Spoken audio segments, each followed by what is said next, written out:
What's up guys, welcome back to the channel. If you're new here, my name's Tyler. Here we have the sandworm. Today we're going to be doing something I'm super excited about. So I bought these Nerf bars a couple weeks ago, installed them.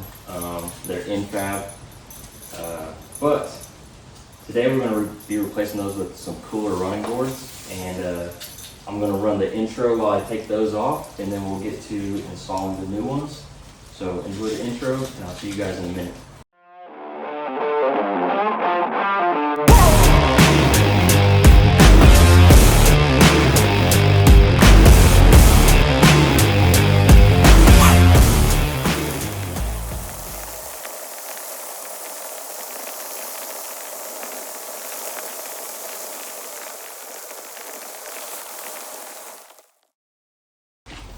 Alright guys, so we've got the Nerf bars uninstalled. Now I'm going to unbox the new running boards, and these were sent to me by Boost Auto, as you guys saw in one of the previous videos. They sent out the fender lights. Let me just pull one of these running boards out that they sent. Get some of these wires set aside. Okay, so here we have, I believe this is going to be the driver's side. So you see this white strip right here. These running lights Boost Auto offers the same options with these running boards as the fender lights. So when you order these, they come with this white strip, which is LEDs behind it. You can either get orange running lights, white running lights, you can get switchbacks, you can get sequential turn signals, or you can have them just flash normal blinking turn signals. And you can also order them with a setting to override any of those lights to have a bright rock light, which will be useful if you're off-roading on trails and stuff. Just like the Nerf bars, these are not rock sliders. If you're off-roading and you hit these, they're going to, they'll protect your truck just a little bit, but if you're doing some hardcore off-roading and these get hit, they're going to get bent just like the Nerf bars I had on there. But one good thing about these is they will protect from rocks flying up on your paint. I've noticed with my Nerf bars, I can hear rocks hitting those instead of hitting the paint, which is good, but these are wider than the Nerf bars. I'm super excited to get these on.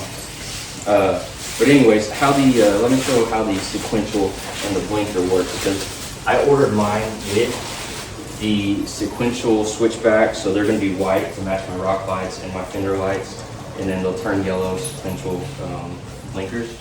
So I ordered these. You can either order these with a hardwire kit or a plug-and-play harness. I ordered them with a plug-and-play harness. So let me pull one of these harnesses out. Simple install. The hardest part is going to be running the wire through the fender. Here is one of the harnesses. It doesn't look like it matters which side. But anyways, I'm going to link their instruction video below if you guys want something more in depth. But one of these sides, I'm not sure which side, I think this side, you're going to unplug the harness from the back of your headlight, which you can reach from the top of you can reach from under the hood. You don't have to take the liner out or anything. But anyways, sorry, I got the puppy out here with me. But anyways, you're going to pull that harness out. You're going to plug this harness in, and then the headlight stock OEM harness is going to plug into the back of this. And then right here is going to be your connection for your sequential lights, which will plug into the wires, which you will run down into the new running boards. So pretty straightforward, plug and play. The hardest part is going to be running your wire down to the fender, but if you I used one of those s'mores wire sticks and just straightened it out. Pretty simple. You'll fish that through, pull your wires through. That's probably the first step I'm going to do, and then I'm going to bolt everything up. So I'll get started on that. I'll tune back in once I get the wires fished through the hood and down to the fender bottom over here. And then I'll show you the points where you bolt these on. These are going to bolt on just like the previous Nerf bars that I had. They came with the same clips, I'm pretty sure, so I'm not taking the clips that I already have in there unless they're different bolt sizes. Shouldn't be. They should be These are the bolts that came with my infab ones. Bolts should be the same. I think they're at the bottom of this box, but they should be the same. So I'll show you the bolt down points, and then we'll get everything hooked up, test them out, see how the sequential works, and I'm super stoked about these. I think they look dope, especially with my white rock lights and white fenders. But anyway, I'm rambling on. Let's go ahead and fish these wires through and tune back in a second. Okay, so like I said, running the wire is gonna be the hardest part. I got the driver and passenger side, and I ran it, you know, how I did my other rock lights, just through the fender there, same as that side.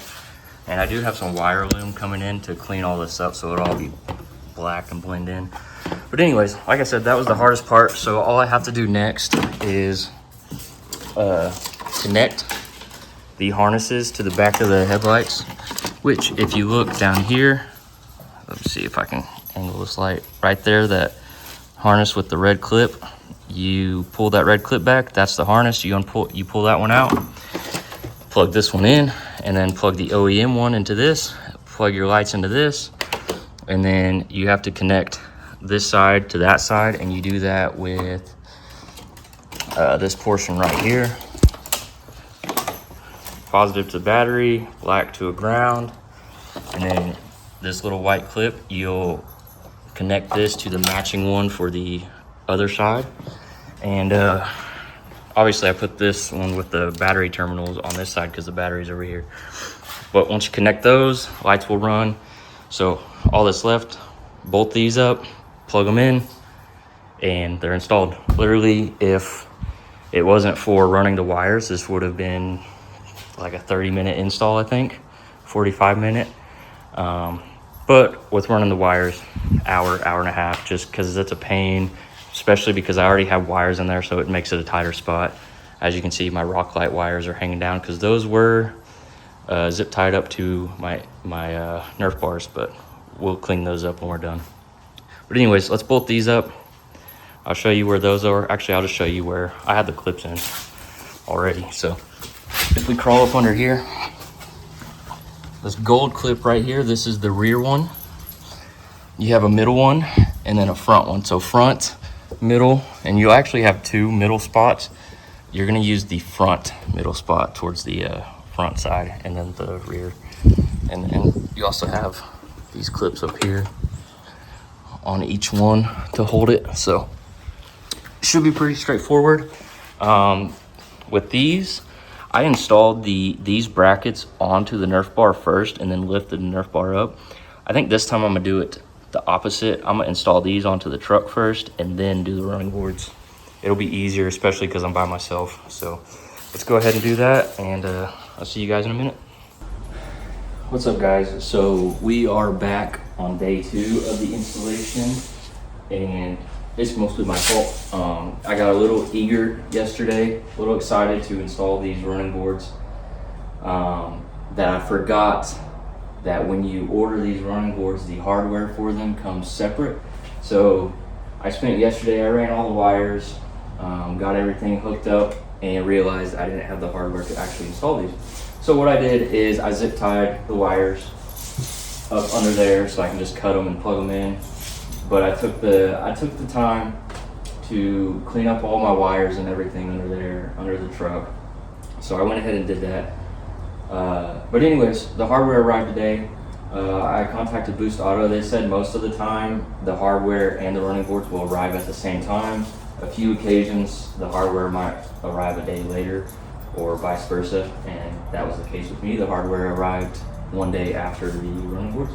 So anyways, I got the brackets installed where I showed you guys to install those at, and then I was going to show you the running boards because I don't think I've seen running boards that are installed like this. So if I pull this down, these are actually T brackets that you put in here, and I think I have to slide it in from the bottom. But anyways, you'll have these T-bolts that you'll slide into these channels, and then you'll put a washer, a locking washer, and then the nut on there, and that's how you install those. And you're gonna have 2 per bracket, and then that's it. So about to be done, about to get these bolted on, get the brackets tightened up. I left those loose so I could adjust. One good thing about these T brackets here, or T channels, whatever you want to call them, is you can adjust the running board wherever you want them. If you want them further front, further towards the back, whatever. But anyways, I'm gonna get these bolted down, and then I'll show you guys what they look like, and then we're gonna get some awesome drone shots later when it gets a little darker, just to show all the lights on the truck, rock lights, the boost auto fender lights, and you know, obviously the new running boards. Super stoked. I got my little heater going in here because it's actually cold today. But yeah, I'm gonna get these installed real quick, and I'll see you guys back in a second. Okay guys, so we got everything bolted up. I just need to, what I realized is these you need to put on before you tighten everything down. So I'm gonna have to loosen everything up and put these on and then tighten it down. But anyways, it's like 90% done. It'll be done for the drone shots, but if I hit unlock, lights will come on, startup mode, and then I'll show you, I'll throw my hazards on so you can see what the blinker looks like. So you throw the hazards on, and that's what that looks like. Turn signal, obviously, left to right, and it matches really good with the OEM orange. So next is drone shots after I get the brackets on, and that's it.